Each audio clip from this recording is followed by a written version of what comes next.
আমাদের প্রতিদিনের কথাবার্তা, আড্ডা এগুলো বোঝার জন্য আজকে আমরা খুব সহজ কিন্তু দারুণ কাজের একটা মডেল নিয়ে আলোচনা করব। চলুন তাহলে শুরু করা যাক। এই প্রশ্নটা মনে হয় আমাদের সবারই মনে আসে, তাই না? কখনো কখনো কারো সাথে কথা বললে সম্পর্কটা আরও গভীর হয়, আবার কখনো একটা ছোট কথায় দূরত্ব তৈরি হয়ে যায়। নিউকাম্বার্স মডেল ঠিক এই জায়গাটায় আমাদের একটা পরিষ্কার ধারণা দেয়। চলুন একটা খুব সহজ উদাহরণ দিয়ে শুরু করা যাক, তাহলে পুরো ব্যাপারটা বুঝতে একদম পানির মতো সোজা হয়ে যাবে। ধরুন দুইজন বন্ধু আছে, ক আর খ, আর তারা একটা সিনেমা নিয়ে কথা বলছে, যেটাকে আমরা বলছি বিষয় ক। তো এই যে আইডিয়াটা, এটার একটা ফর্মাল নাম আছে, নিউকাম্বার্স ব্যালেন্স থিওরি। এর মূল কথাটা হলো আমরা মানুষেরা স্বভাবগতভাবেই আমাদের সম্পর্কের মধ্যে একটা মেল বা ভারসাম্য রাখতে চাই। ১৯৫৩ সালে থিওডর নিউকম্ব এই মডেলটা সামনে নিয়ে আসেন। আর এর মূল কথাটা কি? মূল কথাটা হলো আমরা মানুষ হিসেবে সবসময়ই আমাদের সম্পর্ক আর মতামতের মধ্যে একটা ব্যালেন্স বা ভারসাম্য রাখার চেষ্টা করি। আচ্ছা, তাহলে এই থিওরির মূল পার্টস বা উপাদানগুলো কি কি? চলুন একটু ভেঙে দেখি। পুরো বিষয়টাকে একটা ত্রিভুজের মতো করে ভাবা যেতে পারে, যেটা বুঝতে খুব সহজ। দেখুন, এই মডেলে আসলে তিনটা জিনিস আছে। একজন ব্যক্তি, যাকে আমরা বলছি ক, আরেকজন ব্যক্তি, সে হলো খ, আর তৃতীয়টা হলো গ, মানে যে বিষয়টা নিয়ে তারা কথা বলছে। এই তিনটা মিলেই তৈরি হয় যোগাযোগের সেই ত্রিভুজ। নিউকাম বলছেন, এই যে ক খ গ ত্রিভুজ, এখানকার যে কোনো আলোচনা আসলে দুটো স্টেটের একটার মধ্যে থাকে। হয় সেখানে একটা ভারসাম্য আছে, নয়তো নেই। খুবই সিম্পল।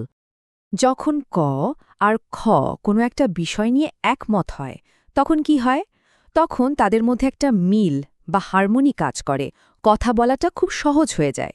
এটাকে বলা হচ্ছে ভারসাম্য। আর উল্টোটা যখন হয়, মানে যখন তাদের মত মেলে না, তখন একটা মানসিক চাপ তৈরি হয়, একটা অস্বস্তি। এটাই হলো ভারসাম্যহীনতা। আর এই অস্বস্তির কারণেই আমরা সেই অমিলটা দূর করার জন্য আরও কথা বলতে চাই। থিওরি তো অনেক হলো, এবার চলুন কিছু একেবারে বাস্তব জীবনের উদাহরণ দেখি। তাহলেই বোঝা যাবে এই মডেলটা আমাদের প্রতিদিনের জীবনে কিভাবে কাজ করে। মনে আছে সেই বন্ধুদের কথা? চলুন আবার ওই উদাহরণটাতেই ফিরে যাই, যেখানে আলোচনার বিষয় ছিল একটা নতুন সিনেমা।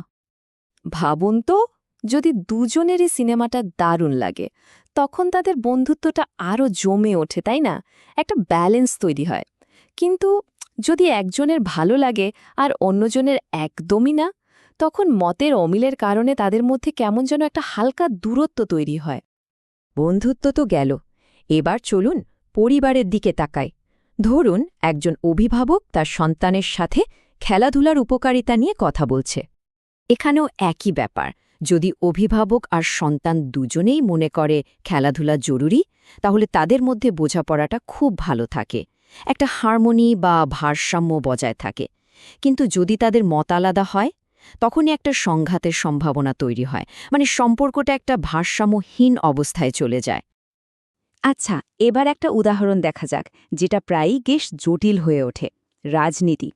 ধরুন দুজন মানুষ একটা রাজনৈতিক বিষয় নিয়ে কথা বলছে। দেখুন, যদি দুজনের রাজনৈতিক মতাদর্শ এক হয়, তখন তারা একে অপরের কথায় সায় দেয়, তাদের মধ্যে একটা বন্ডিং তৈরি হয়। কিন্তু যখন তাদের মতাদর্শ একেবারে উল্টো হয়, তখন একটা তীব্র ভারসাম্যহীন অবস্থা তৈরি হয়। আর ঠিক এই কারণেই কিন্তু রাজনৈতিক আলোচনা চালিয়ে যাওয়া অনেক সময় এত কঠিন হয়ে পড়ে। তো এত সব উদাহরণের পর নিউকম্বের এই মডেল থেকে আমরা আসলে কি শিখলাম? এর মূল কথাটা কি? মূল শিক্ষাটা হলো, যোগাযোগ মানে শুধু ইনফরমেশন বা তথ্য আদান-প্রদান করা নয়। আসলে এটা আমাদের সম্পর্কগুলোকে আরও ভালো, আরও মজবুত করার একটা উপায়। এক কথায় বললে, আমরা সবাই, সেটা জেনে হোক বা না জেনে, সবসময় আমাদের সম্পর্কের মধ্যে একটা ভারসাম্য খুঁজি। কেন? যাতে আমাদের সামাজিক যোগাযোগগুলো টিকে থাকে, মজবুত থাকে। তো আজকের আলোচনা এই পর্যন্তই, কিন্তু শেষ করার আগে একটা প্রশ্ন রেখে যেতে চাই। আমরা আমাদের সবচেয়ে কাছের সম্পর্কগুলোতে এই ভারসাম্যটা ধরে রাখার জন্য ঠিক কিভাবে যোগাযোগ করি, বা আরও ভালো করে কিভাবে করতে পারি? এটা কিন্তু ভেবে দেখার মতো একটা বিষয়।